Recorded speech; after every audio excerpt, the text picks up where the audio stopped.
ஸ்ரீயப்பதியான ஸ்ரீனிவாசனுடைய வைபவங்களை சொல்லக்கூடியதான பாகவத மகாபுராணத்துல பரம கருணையோட பகவான் பிரகலாதனுக்கு அனுகிரகம் பண்ணின சரித்திரம் சொல்லப்பட்டது. பகவானுக்கு எந்த வேற்றுமையும் கிடையாது. யார் பக்தி பண்றார்களோ அவர்களுக்கு பகவான் கிருபை பண்ணுவார். இதுதான் பிரகலாத சரித்திரத்துல நாம் தெரிஞ்சுக்க வேண்டியது. அதன் பிறகு பல சரித்திரங்கள் பாகவதத்துல சொல்லி தேவதைகள் அசுரர்கள் சேர்ந்து பார்க்கடலை கடையிறார்கள். அந்த கதை சொல்லலாம். அதுல மகாலட்சுமி தோன்ற மகாலட்சுமி கல்யாணம் நடந்தது பெருமாளுக்கு. அந்த அமிர்தத்தை எடுத்துன்னு பகவான் ஒரு அவதாரம் பண்றார். இந்த பார்க்கடலை கடையும் போது பகவான் இந்த மலையை தாங்கறதுக்காக பண்ணினதுதான் கூர்மாவதாரம்ங்கிறது.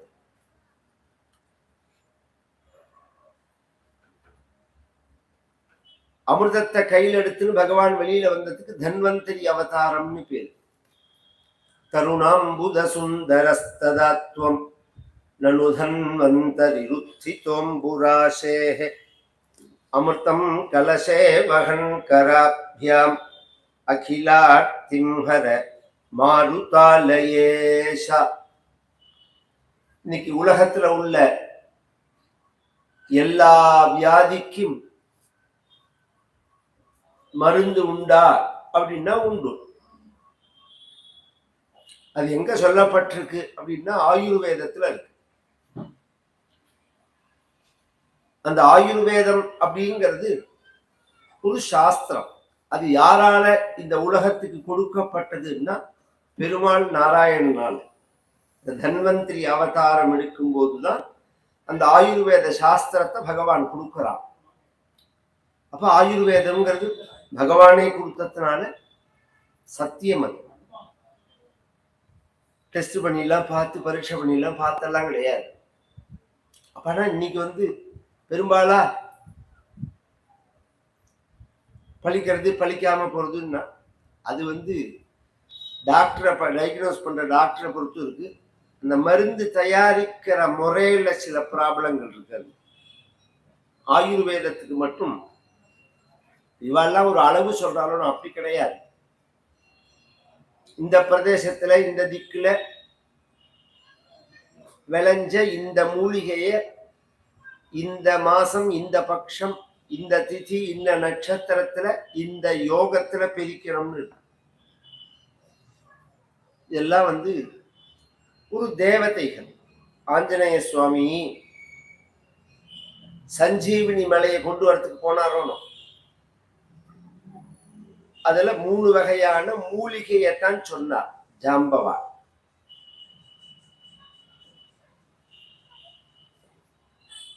அது என்ன மூலிகை அப்படின்னு சொன்னா,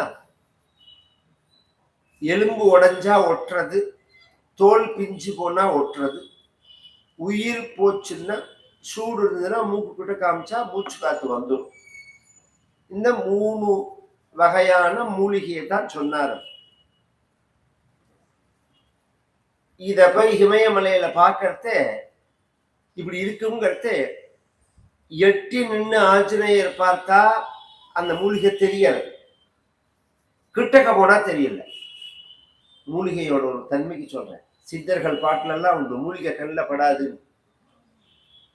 கிட்டக்க போனா அந்த மூலிகை தெரியல, நன்னா லாங்ல எட்டி நின்று பார்த்தா தெரியறது. அப்ப என்ன பண்ணினார், ஒரு கன்ஃபியூஷன் ஆயிடுச்சு ஆஞ்சநேயருக்கு. இப்ப இனிமே இதை நாம பிரார்த்திச்சு இதை தபஸ் பண்ணி இதை கண்ணில் பட்டு இதை கொண்டு வரத்துக்குலாம் டைம் கிடையாதுங்க. ஒரு ராத்திரிக்குள்ள வரணும்னு ஜாம்பவான் சொல்லியிருக்காரு. அதனால மலையோட தூக்கிட்டார். மலையோட தூக்கி கொண்டு வந்தார் அப்படின்னு ராமாயணத்துல இருக்கு. மூலிகைக்கெல்லாம் சில சக்திகள் உண்டு. அது நிறைய நம்மளுடைய சித்தர்கள்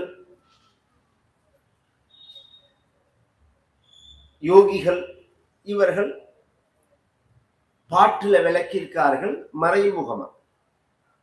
பொதுவா இதுல ஒரு ஆச்சரியம் என்னன்னா, இவன் எப்படி சொல்றாருன்னு எனக்கு புரியல.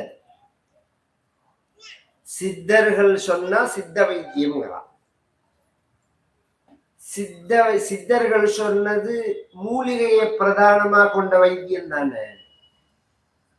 மூலிகை, பஸ்மா, மணி, இது இது ஏற்கனவே ஆயுர்வேதத்துல உள்ளது தானே. அப்ப ஆயுர்வேதம்னே நேர சொல்லலாமே. இந்த ஜனங்களுக்கு அதை எப்படி புரிய வைக்கிறதுன்னு நமக்கு புரியல. சித்தர்கள் சொன்னதும் ஆயுர்வேத வைத்தியம்தான். அந்த ஆயுர்வேதம்ங்கிற சம்ஸ்கிருத வார்த்தையை சொல்லக்கூடாதுங்கிறதுக்காக தமிழ்நாட்டுல சித்த வைத்தியம்ங்கிறது. நீ சித்தன்னாலுமே சம்ஸ்கிருதம் தானே. சித்தர்கள் அதை எழுதி வச்சிருக்கா பாட்டுல. இப்ப பொதுவாவே எந்த ஒரு விஷயமுமே ஒரிஜினல் டெக்ஸ்ட் சான்ஸ்கிரிட்ல தான் இருக்கும் பெரும்பாலும். ஏன்னா அப்பதான் அதை சிதைக்காம இருக்க முடியும், கொலாப்ஸ் ஆகாம இருக்கும். அந்தந்த காலத்துல வரவர்கள் அந்த அவரவர்களுடைய பிராந்திய மாத்ரு பாஷையில எழுதுவார்கள், தாய்மொழியில எழுதுவார்கள் நமக்கு புரியறதுக்காக. அதனால அதை அவன் தான் கண்டுபிடிச்சான்னு அர்த்தம் இல்லை. அது ஏற்கனவே ஒரு சாஸ்திரத்துல இருக்கும். அது எல்லாமே அந்த சாஸ்திரம்ங்கிறது மனிதர்களால செய்யப்படாதது. பகவானால உலகத்துக்கு அனுகிரகம் பண்ணப்பட்டு கொடுக்கப்பட்டதா இருக்கும் அந்த சாஸ்திரங்கள். அது மாதிரி தன்வந்திரி பகவான் அமிர்த கலசத்தை கொண்டு கொடுக்க, அது அசுரர்கள் புடுங்கின்னு போக மோகினி அவதாரம் எடுத்து பகவான் தேவதைகளுக்கும் அசுரர்களுக்கும் சண்டை நடந்த போது மோகினி அவதாரம் எடுத்து அதை தேவதைகளுக்கு பங்கு போட்டு கொடுக்கிறான், அசுரர்களை ஏமாத்தி. பகவான் இப்படி பண்ணலாமா? கடைஞ்சது 2 பேரும் தானே கடைஞ்சார்கள், தேவதைகளை ஏமாத்தலாமான்னு. இவங்க எல்லாருமே யோக்கியமா பேசுவான். எப்பன்னா அவன் அயோக்கியம் தனம் பண்ணும் போது பேச மாட்டான், அவன் ஏமாந்தா பேசுவான். இப்ப அசுரர்களுக்கும் தேவதைகளுக்கும் பார்க்கடல் கடைஞ்சு 2 பேரும் சேர்ந்து தானே கடைஞ்சா. அந்த அமிர்தம் வந்த உடனே முதல்ல தப்பு பண்ணினது யாரு? அசுரர்கள் தான். அந்த அமிர்தத்தை தூக்கி ஓடினது அவன் தானே. தேவதைகளுக்கு கொடுக்க கூடாதுன்னு நினைச்சது அவன் தானே. எத்பாவம் தத்பவதி. நம்ம தமிழ்நாட்டுல ஒரு வச்சனம் உண்டு, ஒருத்தன் நம்மளை வணங்கினா நன்னாயிரு அப்படின்னு சொல்றது ஒரு வார்த்தை உண்டு. இன்னொரு வார்த்தை சொல்லுவார்கள், எண்ணம் போல வாழ்க்கைம்பா. வெள்ளத்தனைய மலர் நீட்டம் மாந்தர்தம் உள்ளத்தனையது உயர்வு அப்படின்னு. உன் எண்ணம் எப்படி இருக்கோ அப்படிதான் ஒரு வாழ்க்கை அமையும் அப்படின்னு. இப்ப அசுரர்கள் ஏமாந்ததுக்கு காரணம் பகவான் இல்லை, அவர்களோட எண்ணம். இதனால ஒரு பெரிய சண்டை வந்துருக்கு, அசுரர்களுக்கும் தேவர்களுக்கும் திருப்பி சண்டை வந்தது. அதுல அசுரர்கள் தலைவனுக்கு மகாபலின்னு பேரு. அவன் விபத்தை அடைஞ்சுட்டான், உயிர் போயிடுத்தவன். உயிர் போனா அசுரர்கள்லாம் அவனை தூக்கிட்டு பாதாள லோகம் போயிட்டார்கள். தேவதைகள்லாம் சொர்க்கத்துக்கு வந்துட்டார். அசுரர்களுக்கு ஆச்சாரியன் சுக்கராச்சாரியார்னு பேர். அவர்கிட்ட ஒரு மந்திரம் உண்டு, மிருத சஞ்சீவினி அப்படின்னு பேரு. இறந்தவனை திருப்பி பொழைக்க பண்ணக்கூடியதான மந்திரம். அது சுக்கராச்சாரியார்கிட்ட மட்டும்தான் உண்டு, அவருக்கு மட்டும்தான் அது தெரியும். சிவபெருமான் அருளால வந்தது. அந்த மந்திரத்தை சொல்லி இந்த மகாபலியை பொழைக்க வச்சுட்டார் அவர். மகாபலி கொஞ்ச நாள் ஓய்வு எடுத்திருந்தான்.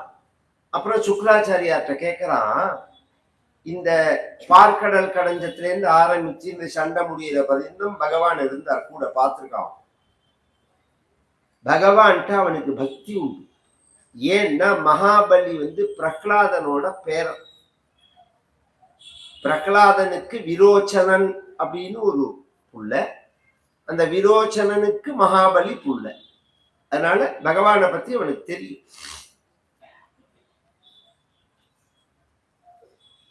இப்ப தேவதைகள் பக்கம் இருந்து பகவான் உபகாரம் பண்ணினாலே எங்களுக்கு எல்லாம் உபகாரம் பண்ண மாட்டாரா? திருப்பி அவனும் கேட்கறான், நீ அவர்கள்லாம் ஒரு கஷ்டம்னா தெய்வத்துக்கிட்ட போறார்கள், நீங்கள்லாம் உங்க சாமர்த்தியத்தினால அதை சரி பண்ணிக்கலாம்னு நினைக்கிறீர்கள். நீனும் பகவானை வணங்கினா பகவான் உனக்கும் அனுகிரகம் பண்ணுவான். இதாவது நாம் பகவான் சமமானவன் அப்படிங்கிறதுக்கு இன்னொரு உதாரணம் சொல்றேன். பகவான் மட்டும் கரெக்டா அனுகிரகம் பண்ணுவேன் அப்படின்னு சொன்னா உலகத்துல ஒரு கெட்டவனுக்கு கூட ஒரு நல்லது நடக்காது. நீ கெட்டவனும் சௌக்கியமா இருக்கானே, ஏதோ ஒரு பூஜை பண்றான், ஜபம் பண்றான், பாராயணம் பண்றான், ஏதோ ஒரு வழிபாடு பண்றான், அதனுடைய பலனா சௌக்கியத்தை அடையலாம். அவரவர்கள் பண்றதுக்கு பலதாதாவா தான் பகவான் இருக்கான். நீ பூஜை பண்ணினா பகவான் உன்னை அனுகிரகம் பண்ணுவான் அப்படின்னு சொல்ல, இவன் விஸ்வஜித் அப்படின்னு ஒரு யாகம், அந்த யாகத்தை பண்றான். உலகத்தை முழுக்க ஜெயிக்கிறது அப்படின்னு. அந்த யாகம் தான் நிகும்பலேல இந்திரஜித் பண்ணினது. இன்னைக்கு புஸ்தகத்திலேயோ சில ஜோசியர்களோ இன்னும் சில டிவிகள்லையோ நிகும்பலா யாகம் அப்படின்னு சொல்லுவார்கள். அப்படின்னா என்ன அப்படின்னா, அந்த ஜனங்களுக்கு ஒரு சமீப காலமா பழக்கம் உள்ளது. ஐயாவாடின்னு ஒரு ஊர் தஞ்சாவூர் ஜில்லால, அங்க பிரத்யங்கிரான்னு ஒரு அம்பாளோட சந்நிதி இருக்கு. அந்த சந்நிதியில பண்ற யாகம் அப்படின்னு ஜனங்கள் நினைச்சுன்னு இருக்கா. எதை வச்சுன்னு பண்றதுன்னா மிளகா வெத்தலை வச்சுன்னு பண்றது அப்படின்னு. மிளகா வெத்தலை வச்சுன்னு பண்ற மாதிரி ஒரு ஹோமமே கிடையாது. நம்ம ஹிந்து மதத்துல அப்படி ஒரு ஹோமமே கிடையாது. அது மாதிரி மிளகா வெத்தலை வச்சுன்னு பண்றது, ஹோமம் பண்றது, மிளகாயை அரைச்சு இந்த அம்பாலோட மேல, அதெல்லாம் மகா பாவம். அதெல்லாம் மகா பாவம். மிளகா அரைச்ச கையால கண்ணை தொட்டாலே கண்ணை எரியறது. அம்பாள் மேல போய் பூசலாமா? என்னமோ யார் சொன்னா, ஏன் இப்படி புத்தி போறதுன்னு தெரியல. அதெல்லாம் பண்ணவே கூடாது. அப்படிலாம் நம்ம சாஸ்திரத்துல சொல்லவே இல்லை. இதெல்லாம் எந்த விதத்துல யாரு சொன்னதுன்னு தெரியாது. சனாதன மதத்துல, வைதீக மதத்துல இதெல்லாம் கிடையாது. இதெல்லாம் ஒரு ராட்சச வழிபாடுன்னு சொல்றது. இதெல்லாம் மிளகா வெத்தலை வச்சுன்னு ஹோமமே கிடையாது. பருத்தி கோட்டையோ வச்சுன்னு ஹோமம் பண்ணுவா, மிளக வச்சுன்னு ஹோமம் பண்ணுவா. இன்னும் சொல்ல போனா மிளகா வெத்தலை இந்து மதத்துல கிடையாது. இன்னைக்குமே கோவில்ல பெருமாளுக்கு நாம அம்சம் பண்றதேவோ அல்லது வீட்டுல திதி கொடுக்கும் போதோ மிளகா வரக்கூடாது. மிளகா, பெருங்காயம் இதெல்லாம் சேரவே கூடாது. சர்க்கரை, ஒயிட் சர்க்கரை பாருங்க, இதெல்லாம் சேர்க்கவே கூடாது. வெல்லம் சேர்க்கலாம், சர்க்கரை சேர்க்க கூடாது. ஏன்னா அதுல எலும்பு கலப்பான். விஷயம் தெரிஞ்சவன் சர்க்கரையை சாப்பிட மாட்டான். இன்னி பரியந்தான் நாம பண்றோமே நம்மளுடைய சம்பிரதாயத்துல. அப்படிங்கிறதுனால இது ஒரு வைதீகமான ஒரு யாகம், விஸ்வஜித் அப்படிங்கிறது. அந்த யாகத்தை பண்ணினா அதுல இருந்து தேர் வரும், குதிரை வரும், வில்லு வரும், அம்பு வரும். அதுல ஏறி சண்டைக்கு போனா ஜெயிக்கலாம் அப்படின்னு சொல்ல, அதே மாதிரியே போனான். இந்திரனை ஜெயித்தான், சொர்க்கத்தை அடைஞ்சான். இந்திரன்லாம் ஓடி போயிட்டான். மகாபலி ராஜாவாயிட்டான் சொர்க்கத்துக்கு. பொதுவா சொர்க்கத்துக்குன்னா சொர்க்கம், பூமி, பாத்தாளம், இந்த மூணும் சேர்ந்துதான் கண்ட்ரோலுக்கு வரும். அது மாதிரி ஆயிடுச்சு. தேவதைகள்லாம் கஷ்டப்படுறார்கள். தேவதைகளுடைய அம்மாவுக்கு அதிதின்னு பேரு, அசுரர்களுடைய அம்மாவுக்கு திதின்னு பேரு. அம்மா வெவ்வேறையா இருந்தாலும் அப்பா ஒருத்தர் தான், கஷ்யபர்னு பேரு. கஷ்யபர் அப்படின்னு ஒரு மகரிஷி. இந்த திதி அப்படிங்கிறவள் மூத்த மனைவி, அதிதிங்கிறவள் இளைய மனைவி. ஒரு விதத்துல அசுரர்களும் தேவர்களும் அண்ணா தம்பிதான். தேவர்களுடைய அம்மாவான அதிதியானவள் தன்னுடைய கணவனான கஷ்யபர்ட்ட முறையிடுறா. ஒரு நாளைக்கு முகம் வாட்டமா இருக்கா. கஷ்யபர் தவம் முடிச்சுன்னு வந்தவர், ஏன் உன் முகம் வாட்டமா இருக்கு அப்படின்ற உடனே, என் குழந்தைகள்லாம் கஷ்டப்படுறா அப்படின்னா. என்ன கஷ்டப்படுறான்னா, அசுரர்கள் புடுங்கி விட்டார்கள் ராஜ்யத்தை, அதனால கஷ்டப்படுறாங்க. இவர் சுகம் கஷ்டம் மானம் அவமானம் லாபம் நஷ்டம் வெற்றி தோல்வி சீதம் உஷ்டம் இது வாழ்க்கையில மாறி மாறி வரும். ஒரு சமயத்துல வெற்றியா இருக்கும், ஒரு சமயத்துல தோல்வியா இருக்கும், ஒரு சமயத்துல மானம் இருக்கும், ஒரு சமயத்துல அவமானம் இருக்கும், ஒரு சமயத்துல லாபம் இருக்கும், ஒரு சமயத்துல நஷ்டம் இருக்கும், ஒரு சமயத்துல சூடா இருக்கும், ஒரு சமயத்துல குளிர்ச்சியா இருக்கும். குளிர்ச்சியா இருக்கிறதே நமக்கு சூடு தேவைப்படுறது, நமக்கே சூடா இருந்தா குளிர்ச்சி தேவைப்படுறது நமக்கே சொல்ல தெரியல. ஒரு சமயம் குளிர்ச்சியா இருந்தா குளிர வெறுக்கிறோம், சூடுக்கு போய் வெயில்ல உட்காந்துக்கிறோம். சூட்டா இருந்தா சூட வெறுத்துட்டு போய் ஏசியில உட்காந்துக்கிறோம் குளிர்ச்சியில. மழையே பெய்யலைன்னா தவிக்கிறோம், மழை பெஞ்சா உடனே எல்லாரும் டிவியில மூஞ்சியை காமிச்சுடுறான், 3 நாளா மழை பெய்யறது அப்படின்னு. மழை இல்லைன்னா உயிர் குழைக்க முடியுமா? எங்கேயாவது மழை பெய்யணும், மழை வேணும்னு சொல்லணும், வேண்டாம்னு சொல்லக்கூடாது. மழையை வேண்டாம்னு சொன்னா மகா பாபம். அது பர்ஜன்யஸ்ய உபஜீவனம் அப்படின்னு சாஸ்திரம். உலகம் முழுக்க எதனால ஜீவிக்கிறதுன்னா இந்த மழையினாலதான் ஜீவிக்கிறது. சகல ஜீவராசிகளுக்கும் வாழ்வாதாரம்ங்கிறது மழை நீர் தான். அப்ப மழை வேணும் அப்படின்னு சொல்லணும். நமக்கே வாழ்க்கையில அக்கல் வீட்டில் பிடிச்ச மாதிரி எப்ப எது வேணும்னு நமக்கே தெரியல. 2வது, குழந்தைகள்னா ஒன்னும் தெரியாத குழந்தைகள் இல்லை. குழந்தைகள் அவ வாழ்க்கையை அவர்கள் வாழற பரியந்தம் நாம் அதுல பொறுப்பு ஏத்துக்கணுங்கிறது ஞானமே தவிர, அதுல நியாயமே தவிர, அவ வாழ்க்கையே நாம் சுமக்கணும்னு இருக்கக்கூடாது. ஏன்னா சாஸ்திரங்கள்ல ஒரு தானியத்திலேருந்து ஒரு தானியம் வரது. ஒரு பூமியில ஒரு நெல்லை போட்டேன்னு வச்சுக்கோங்களேன், அந்த நெல்லை போட்டா அது ஒரு செடி வருது, அந்த செடியிலேருந்து ஒரு 20 நெல் வருது. இது ஒரு விதி. அது மாதிரி உலகத்துல உள்ள உற்பத்தி எல்லாம், ஒரு செடி கொடிகள்லாம் எப்படி விதையை போட்டா வருதோ அது மாதிரி மனித இனம் ஒரு மனிதன்ட்டு 4 குழந்தைகள் பிறக்கணும் அப்படிங்கிறது. இந்த உடம்பு இதிலேருந்து வந்தது குழந்தைகளுடைய உடம்பு. இந்த உடம்பே நமக்கு சொந்தம் இல்லைன்னு ஒரு காலத்துல விட்டுட்டு போகும். அப்படிங்கிறது இதிலேருந்து வந்த உடம்பா நமக்கு சொந்தம். அவ சொன்னா, நீங்க பெரிய வேதாந்தி ஞானி, உங்களால அப்படி பேச முடியும், இருக்கவும் முடியும். நான் ஒரு பெண் தாயார், என்னதான் வேதாந்தம் பேசினாலும் கேட்டாலும் மனசு அடிச்சுக்கிறது. குழந்தைகள் கஷ்டப்படுறார்கள் அப்படின்னு நினைக்கிறதே, அதை தாண்டி வெளியில வர முடியல. அதுக்கு அவர் சொன்னார், குழந்தைகள் கஷ்டப்பட்டா நாம இதை செய்ய அந்த கஷ்ட நிவர்த்தி ஆகும்னு சொல்லி கேட்கிற குழந்தைகளா இருந்தா பிரச்சனை இல்லை. முதல்ல இப்ப என்ன சொல்றான் எல்லாரும், குழந்தைகளை சுதந்திரமா விடணும். இது ரைட்டா தப்பா? தனி மனித சுதந்திரம் ரைட்டா தப்பா அப்படிங்கிறத தனி மனித சுதந்திரத்துல முதலா உள்ள நாடு அமெரிக்கா தான். அந்த ஊரை பார்த்தாலே உங்களுக்கு தெரியும் இந்த ரைட்டா தப்பான்னு. நாசமா போயிடும். ஒரு கட்டுப்பாடுங்கிறது ஒண்ணு இல்லைன்னா கரை போய் சேராது. அதை கைடு பண்ணணும். வாழ்க்கைய கத்துக்கிறது இருக்கணும். கத்துண்டப்புறம் வாழறது அவ சுதந்திரமா இருக்கலாம்.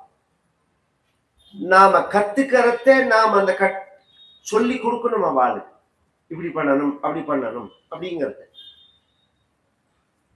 படிக்கிறான், படிச்ச உடனே வேலைக்கு போறேங்கிறா, போன உடனே இந்த படிப்பு பத்தல அதனால மேல படிக்கணுங்கிறா. இப்ப உள்ள ட்ரெண்ட சொல்றேன். எங்க படிக்கணும்னா அமெரிக்கால போய் படிக்கணுங்கிறா, இல்ல வெளிநாட்டுல போய் படிக்கணுங்கிறா. சக்தியை மீறி படிக்க வைக்கிறா அப்பா அம்மா. வெளிநாடு போய் படிச்ச உடனே அங்க வேலைக்கு சேர்றா. வேலைக்கு சேர்ந்தா நல்ல சம்பளம் வந்த உடனே ஒரு கட்டத்துல அந்த வேலையை விட்டுட்டு உள்நாட்டுல தொழில் ஆரம்பிக்கிறேங்கிறான். தொழில் ஆரம்பிச்சா சில பேருக்கு லாபமா இருக்கு, சில பேருக்கு நஷ்டமா இருக்கு. லாபமாயிடுச்சுன்னா பிரச்சனை இல்லை, நஷ்டமாயிடுச்சுன்னா உடனே அந்த தொழிலை விட்டுட்டு திருப்பி வேலைக்கு போறேங்கிறான். இப்படி எடுத்து பார்த்தோம்னா ஒரு 3 வருஷம் 5 வருஷத்துக்கு ஒரு தடவை மாத்தி மாத்தி கவலை தான். பின்னாடி எல்லாத்துக்கும் நாம கவலைப்பட முடியுமா? ஏதோ படிக்க வச்சோம், கல்யாணம் பண்ணி வச்சோம், அதோட சரியா போச்சு. மகனே கொஞ்சம் உன் வாழ்க்கையை நீ பார்த்து. இல்ல அப்பா அம்மாட்ட வந்து நான் கஷ்டப்படுறேன் அப்படின்னு சொன்னா ஒரு மகான்கள்கிட்டயோ அல்லது நமக்கு தெரிஞ்சதையோ சுதர்சன அஷ்டகம் சொல்லு, துர்கா ஸ்தோத்திரம் சொல்லு, சுந்தரகாண்ட பாராயணம் பண்ணு, பெருமாளை தரிசனம் பண்ணு, நாராயணிய பாராயணம் பண்ணு, ஸ்ரீஸ்துதி சொல்லு, கனகதாரா ஸ்தோத்திரம், இதெல்லாம் நித்திய விஷ்ணு சாஸ்திரம், இதெல்லாம் நித்தியம் சொல்லணும். சௌக்கியமா இருக்கணும்னு நினைச்சா போறாது, சௌக்கியத்துக்குள்ள காரியங்களை செய்யணும். இந்த பொதுவா நாம செய்யறதெல்லாம் பணம் சம்பாதிக்கிறதுக்குள்ள காரியம். சௌக்கியம் வேற, வசதி வேற. எல்லாரும் மனசுல வாங்கிக்கோங்க, அப்பதான் புரியும். வசதியா இருந்தா சௌக்கியமா இருக்கலாம்னு நாம நினைக்கிறோம். வசதி இருந்தாலும் சௌக்கியமே இல்லாதவா எத்தனை பேர் இருக்கான்னு சொல்லட்டுமாண்ணா? சௌக்கியம்ங்கிறது மனசு சார்ந்த விஷயம். அந்த சௌக்கியம்ங்கிறது பகவானுடைய கிருபையினாலதான் நமக்கு கிடைக்கும். மனசுல உள்ள பயம், கவலை இருக்கு பாருங்க, இது உலகத்துல வேற எதாலையும் சரி பண்ண முடியாது. தனக்கு உவமை இல்லாதான் தாழ் சேர்ந்தார்கல்லால் மனக்கவலை மாற்றலரிது. குறள், திருக்குறள், திருக்குறள்ங்கிறா, இதெல்லாம் எடுத்து சொல்ல மாட்டேங்கிறான். இது திருக்குறள் தான். தனக்கு உவமை இல்லாதான் யாரு? முத்தப்பன், மணியப்பன், கண்ணப்பன், தன் ஒப்பார் இல்லா அப்பன் பெருமாள். உப்பிலியப்பன் இல்ல, ஒப்பிலியப்பன். ஒப்புன்னா சமம்னு அர்த்தம். அப்புறம்தான் உப்பு இல்லாம பூஜை பண்றதுங்கிற சம்பிரதாயம் அப்புறம் வந்ததுதான். பகவானுக்கு ஒரிஜினலா என்ன பேருன்னா ஒப்பிலியப்பன்னு தான். ரொம்ப பேருக்கே அது தெரியாது. ஒப்பிலியா உப்பிலியா அப்படின்பா. ஒப்பிலிதான், ஓதான் போடணும், ஊ போடக்கூடாது. ஒப்பில்லாதவன் அர்த்தம். அந்த பகவானுடைய திருவடியை பிடிச்சாதான் மனக்கவலை போகும். அதனால பகவானை பிடிச்சுக்கொண்டா அதை செய்ய மாட்டேங்கலாம். பாக்கி விதவிதமா காரியங்களை செய்யறதுக்கு தயாரா இருக்கா, ஏமாறுறதுக்கு தயாரா இருக்கான். போலிகள்கிட்ட போய் ஏமாறுறதுக்கு தயாரா இருக்கான். ஒரே நாள்ல உன் கஷ்டங்கள்லாம் நிவர்த்தி ஆயிடும். ஒரே மணி நேரத்துல ஆனந்த அனுபவம். நீ சொர்க்கத்தை அடையலாம், பிரம்மத்தை அடையலாம்னு சொன்னாலே ஃப்ராடுன்னு அர்த்தம். அப்படிலாம் நடக்கவே நடக்காது. ஒரு விதை போட்டாலே வரதுக்கு 10 நாள் அது முளைச்சு வருது. அப்படிங்கிறதே ஒரு நாள்ல எப்படி பெரட்டி மாத்திர முடியும்? நம்மளுடைய நல்ல செயல்கள் தொடர்ந்து செஞ்சுட்டே வரத்தே வாழ்க்கையானது மாறும். அந்த காலமும் வரணும். தசாபுக்தி ரீதியா சில சமயம் கட்ட தசைகள் நடக்கும். அப்ப நாம பண்ற காரியங்கள் எதுவுமே பலிக்காது. அப்ப நமக்கே என்ன தோணும், இத்தனை செய்யறமே பலிக்கலையே, எல்லாமே பொய்யோ அப்படின்னு தோணும். பொய் இல்லை, அதெல்லாம் வெயிட் பண்றது. உங்களுக்கு எப்ப நல்ல காலம் வருதோ அப்ப பலி. இப்ப டவுன் முழுக்க கான்கிரீட்டா போயிடுது. ஒரு மண் தரையெல்லாம் உள்ள கிராமங்கள்ல பார்த்தேன்னா வெய்ய காலத்துல பார்த்தா ஒரே கட்டாந்தரையா இருக்கும். ஒரு புல்லு பூண்டு கூட இருக்காது. ஆனி மாசம் ஆடி மாசம் ஒரு மழை பெஞ்ச உடனே அத்தனையும் முளைக்கும். எங்க பாரு ஒரே செடி கொடியா இருக்கும். ஒரு நிமிஷம் நாம யோசனை பண்ணுவோமே, இத்தனை செடி கொடி முளைக்கிறதுக்கு யார் விதை போட்டார்? நாம போடல. எப்படி முளைச்சுது? எல்லாம் பூமியில இருக்கு. இத்தனை நாளா ஏன் முளைக்கல? காலம் வரல. அந்த காலம் வந்த உடனே அது எப்படி முளைச்சு வருதோ அது மாதிரி வாழ்க்கையும் காலம் இருந்தா பிரகாசிக்கும். அது தகுந்ததான காலம் வரத்தை தான் பிரகாசத்தை அடையும். அது தெரிஞ்சுக்கணும். சரி, குழந்தைகள் சொன்னா செய்ய மாட்டேங்கிறாள்னா, நம்ம சொன்னதை அவ கேட்கல, நாம என்ன பண்றதுன்னா அவளுக்காக நாம பண்ணலாம். நாம ஒரு பூஜை பண்ணலாம், பாராயணம் பண்ணலாம், சுந்தரகாண்ட பாராயணம் நாம பண்ணலாம், ஜபம் பண்ணலாம். கவலைப்படுறதுனால பிரயோஜனம் கிடையாது. அப்ப அவ சொன்னா, இந்த குழந்தைகள் சௌக்கியமா இருக்கிறதுக்கு நான் என்ன பண்ணலாமோ எனக்கு நீங்க சொல்லுங்க அப்படின்னு உடனே பயோவிரதம்னு ஒரு விரதம். அந்த விரதத்தை எடுத்து வைக்கிறார் கஷ்யபர். பயசு அப்படின்னா பால்னு அர்த்தம். 12 நாள் தொடர்ந்தாப்புல பால் மட்டும் சாப்பிட்டு ஒரு பூஜை பண்ணணும். ஏன் அப்படின்னா சுத்தமாக பட்னி அப்படிங்கிறது 3 பேர் இருக்கக்கூடாது. ஜலங்கூட சாப்பிடாம நிர்ஜலமா உபவாசம் இருக்கிறதுன்னு இருக்கு பாருங்க. இது 3 பேர் இருக்கக்கூடாது. ஒன்னு வேதம் சொல்ற பிரம்மச்சாரிகள், மற்றொன்று சுவாசினிகள் சுமங்கலிகள், மூணாவது யாகம் பண்ணின அக்னிஹோத்திரிகள். இவா 3 பேருக்கும் அந்த நியமம் இருக்கு. முழுஷா பட்னி கிடக்கக்கூடாது அப்படின்னு. அதனால பால் மட்டும் சாப்பிட்டு பால் பழமாவது சாப்பிடணும். அதை சாப்பிட்டு இந்த அதித்தியானவள் விரதம் இருக்க பகவான் 12வது நாள் விரத பூர்த்தியில தரிசனம் கொடுக்கிறான். பகவான ஸ்தோத்திரம் பண்றான். யஜ்ஞேஷ யஜ்ஞ புருஷாச்சுத தீர்த்த பாத தீர்த்தஸ்ரவஸ்ரவண மங்கள நாமதேயா. பகவான் பரம சந்தோஷத்தை அடைஞ்சான். என்ன வரன் வேண்டும்னா தேவதைகள் ராஜ்யத்தை அடையணும்னா மகாபலி அசுரனா இருந்தாலும் நான் அவனோட சண்டை போட மாட்டேன், அவனை வதம் பண்ண மாட்டேன். ஏன்னா பிரகலாதனுக்கு ஒரு வரன் கொடுத்திருக்கான் பகவான். என்ன வரன்னா, இனி உன் வம்சத்துல வரவர்களை என் கையால கொல்ல மாட்டேன். பிரகலாதனுக்கு கொடுத்த வரன். அதனால மகாபலியை நான் கொல்ல மாட்டேன், வேற வழியில நான் அவன்கிட்ட அந்த சொத்தை வாங்குறேன், தானமா வாங்குறேன் அப்படின்னு பகவான் சொல்றான். தானமா வாங்கணும்னா அது யார் வாங்கலாம்? வேதம் படிச்ச அந்தணன் தான் தானம் வாங்கலாம். அறுதொழில் புரிவது அந்தணர்க்கே அப்படின்னு சாஸ்திரம். யஜனம் யாஜனம் அத்தியனம் அத்தியாபனம் தானம் பிரதிக்கிரகம் அப்படின்னு தமிழ் வார்த்தை.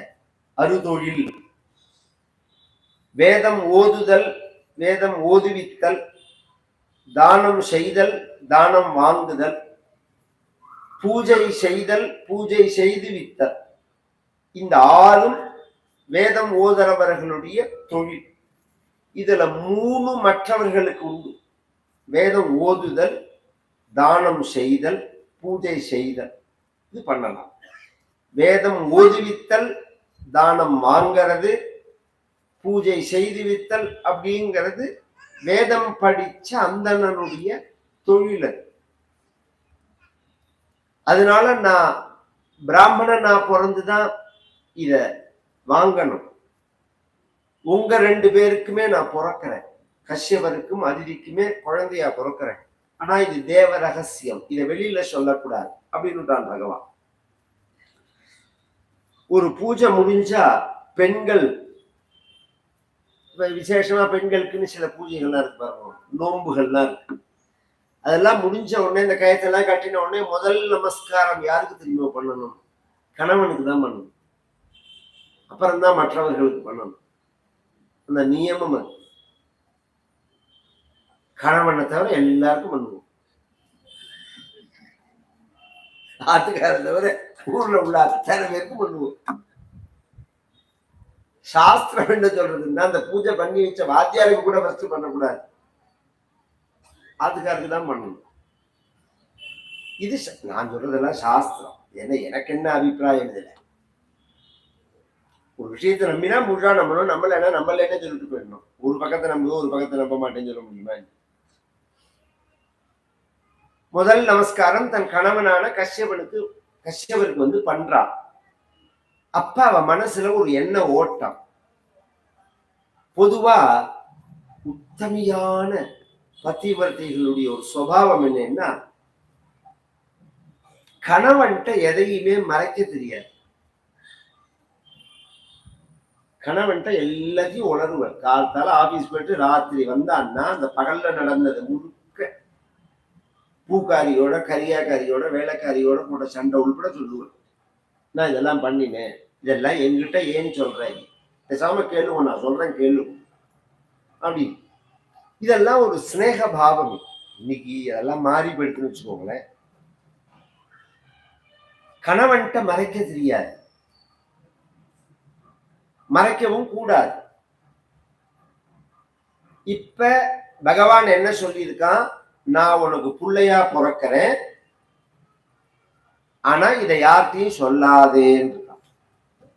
இவரு தர்ம சங்கடமா படுத்தி விடுது.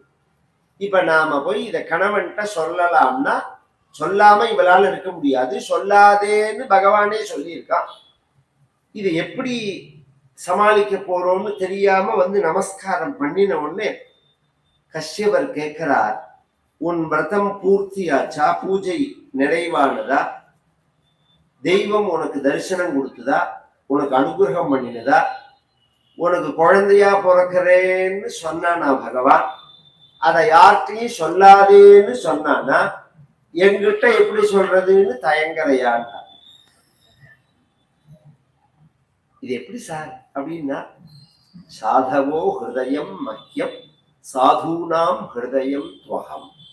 பகவான் சொல்றான், நான் என்ன நினைச்சாலும் சாதுக்களுக்கு தெரியும், சாதுக்கள் என்ன நினைச்சாலும் எனக்கு தெரியும். எங்க 2 பேர் ஹிருதயம் ஒண்ணும். அதனாலதானே உயர்ந்த மகான்களா இருந்தா அவர்களை நாம் தரிசனம் பண்ணினோம், பார்த்தோம்னு பெரியவா வாக்கால குழந்தைய ஆசீர்வாதம் பண்ணணும், பெரியவா வாக்கால சொல்லணும். பெரியவா இப்படி பெரியவான்னு சொல்ற மத்தியில உங்க வாக்கால சொல்லணும் அப்படின்னு சொல்றமே. ஏன் அந்த வாக்குல என்ன இருக்கு அப்படின்னு சொன்னா, அந்த ஹிருதயத்துல பகவான தியானம் பண்ணக்கூடிய சாதுக்கள் வாக்குனால வந்ததுன்னா அது பகவான் சொன்ன மாதிரி. காளிதாசன் அப்படிங்கிற ஒரு மகான் கவிஞன் நிறைய நாடகங்கள்லாம் பண்ணியிருக்கான். அவ ஒரு விஷயம் சொல்றான், ரிஷீனாம் புனராஜ்ஞானாம் வாச்சமர்த்தோனுதாவதி. மற்றவர்கள் பொருளை தேடி வார்த்தையை சொல்லுவார்கள், மகான்கள் வார்த்தையை சொன்னா பொருள் தேடிண்டு வரும்னா. புரியுற மாதிரி சொல்றேன். நான் உங்கள்கிட்ட ஒரு விஷயம் பேசணும் அப்படின்னா, பால் வாங்கிட்டு வா அப்படின்னு சொல்லணும்னா, நான் பாலுங்கிற அந்த பொருள் மனசுல ஞாபகம் வச்சுதான் வார்த்தையை எடுக்கிறேன். அப்படித்தானே சொல்ல முடியும். பால் வாங்கிட்டு வா அப்படின்னு நான் சொல்றேன், பால் வாங்கிட்டு வரும். இந்த மகான்கள் அப்படி இல்லை. இப்போ ஒரு இடத்துல இருக்கோம்னா இது பூ அப்படிங்கிறோம், இந்த இடத்துல இருக்கு பூங்கிறோம், இது மைக்கு அப்படிங்கிறோம், அந்த இடத்துல இருக்கிற சாமானுக்கு வார்த்தையை சொல்லணும். சாதுக்கள் சொன்னா அந்த இடத்துல இல்லைன்னாலும் வரும். ஒத்தன்ட்ட ஒரு வியாதி இருக்கு, ஆரோக்கியம் இல்லை, அவன் ஒரு மகானை வந்து நமஸ்காரம் பண்றான், ரொம்ப நாளா வியாதினால கஷ்டப்படுறேன் அப்படின்னு சொன்னா, தீர்காயுஷ்மான் பவா ஆரோக்கியவான் பவா அப்படின்னு அவர் ஆசீர்வாதம் பண்றதே, அவன்கிட்ட ஆரோக்கியம் இல்லை. ஆரோக்கியம் அப்படிங்கிற வார்த்தையை இப்பதான் அவர் சொல்றார். இவர் சொன்ன உடனே பின்னாடியே அந்த ஆரோக்கியம் வந்துடும். கவனிச்சு கேட்கணும். வாச்சம் அர்த்தோனுதாவதி அப்படின்னு, அது மகான்களுக்கும் பகவானுக்கும் உள்ள சம்பந்தம். அது இது வந்து நம்ம சாஸ்திரங்களை படிச்சவர்களுக்கு புரிஞ்சிருந்தது. இந்த மெக்காலே சிஸ்டம் வந்து அவன் பண்ணின பிளானே அதுதான். என்னன்னா, இப்ப எல்லாருக்குமே எல்லாத்துலயும் ஒரு அவநம்பிக்கை வர்றது, ஜனங்களுக்கும் அது மாதிரி குழப்பற மாதிரி பிரச்சாரம் பண்றா. காரணம் என்னன்னா, கல்வி போதனையில உள்ள வித்தியாசம் தான். நம்ம எஜுகேஷன் சிஸ்டத்துல இருந்தோம்னா அது என்ன சொல்ல வருதுங்கிறது நமக்கு தெரியும், நாம யோசனை பண்ணி அதை நம்புறதா வேண்டாமான்னு நீங்க தீர்மானம் பண்ணலாம். நீங்க இந்த எஜுகேஷன் சிஸ்டத்திலேயே இல்லாம நீங்க ஒரு விஷயத்தை உங்கள்ட்ட சொல்லும் போது அதுல ஒரு நமக்கு நம்பிக்கை வர்றது சந்தேகமா இருக்கு. பெரியவாள்லாம் சொல்றா, நம்ம பெரியோர்கள்லாம் சொன்னாலும் நாம் அதை படிக்கலையா, அதனால நமக்கு அது சந்தேகம் வராது. அதுதான் நாங்க சொல்றோம். அவன் ஏன்னா அவன் வந்து இந்த இதுக்கு முன்னாடி இஸ்லாமியர்கள் படையெடுக்கும் போது நாட்டை கைப்பற்றணும்னு தான் நினைச்சார்கள் அவர்கள். ஆங்கிலேயர்கள் வந்த உடனே அவன் என்ன பண்ணினா மக்களை கைப்பற்றணும்னு நினைச்சான். இந்த மக்களை மனசு மாற்றணும், மதம் மாற்றணும். அவன் தீர்மானம் பண்ணினதே அதுதான்.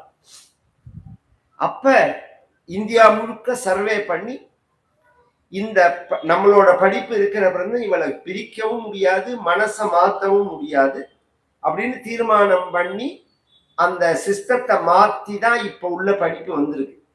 இப்ப நான் சொன்ன விஷயத்தெல்லாம் ஒரு லெட்டர் மாதிரி எழுதினவனுக்கு மெக்காலேன்னு பேரு. அவன் எழுதின லெட்டர் லண்டன்ல மியூசியத்துல இருக்கு இன்னும் அப்படியே. நான் போய் சொல்றேன்னா நெட்ல போய் பார்த்தா அவன் லெட்டரே கிடைக்கும். அவன் போய் சொல்றவா இல்லையாங்க. ஏன்னா இந்த படிப்பு இருந்ததுன்னா இவர்கள் மனம் மாற மாட்டார்கள். சாஸ்திர ஞானம் இருந்தா மனம் மாற மாட்டார்கள். அப்படி சாஸ்திரங்கள் அபூர்வமா சொல்றது சில விஷயங்கள். இவர் விரதம் இருந்து கர்ப்பவதியாகி பகவான் கஷ்யபருக்கும் அதிதிக்கும் பிறக்கிறார். இத்தம் விரிஞ்சஸ்துத கர்ம வீரியः பிராதுர்பபூவாமிருதபூரதித்யாம் சதுர்புஜः சங்ககதாப்ஜ சக்ரः விசங்கவாசா நளினாயதே க்ஷணः ஸ்ரோணாயாம் ஸ்ரவணத்வாதஸ்யாம் முகூர்த்தேபிஜிதி பிரபு. பகவான் பண்ணின இந்த அவதாரத்துக்கு வாமன அவதாரம்னு நாம சொல்றோம். ஆனா ஒரிஜினலா பகவானுக்கு உபேந்திரன்னு பேர்.